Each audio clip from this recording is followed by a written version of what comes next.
तृतीयपंथी देवदासी आणि जोगती यांची मानाची यात्रा म्हणून पंढरपूर तालुक्यातील कासेगाव यात्रेकडे पाहिलं जातं।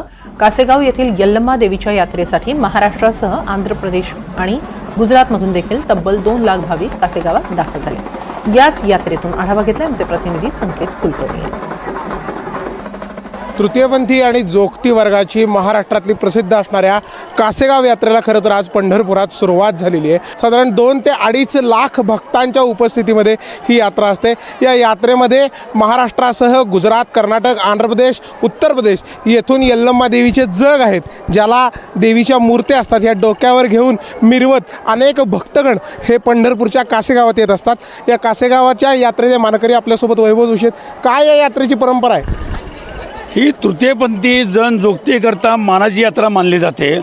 आजच्या दिवशी चिखलवाड्यावर लिंब नेसला जातो, नैवेद्य दाखवला जातो आणि ह्या यात्रेकरता महाराष्ट्रातून आंध्र प्रदेश, कर्नाटक, गुजरातमधून तृतीयपंथी जन जोगती देवदासी हे लोक आलेले आहेत। 2 ते 2.5 हजार भाविक येतात आणि आजचा दिवस हा तृतीयपंथींकरता आणि देवदासी जन जोगती भाविक याकरता फार महत्त्वाचा मानला जातो। ही कासेगावमधली यल्लम्मा देवीची यात्रा। आपल्यासोबत काही जोगती पण आहेत। आपण दरवर्षी यात्रेला येतात, काय यात्रेचं महत्त्व आहे? आम्हाला असं वाटतंय ना की आता आमच्या जीवनाचं असं झालेलं आहे की हे आलं की आमचं दुःख, हे दर्द सगळं जातं आणि ही यात्रा म्हणजे आमच्यासाठी असं आहे की एक मोठा सण आहे। हे भाविक भक्तासाठी म्हणजे कसं असतं। काय काय भावना आहे? दरवर्षी यात्रेला येतात? आम्ही दरवर्षी येतो आम्ही इकडं।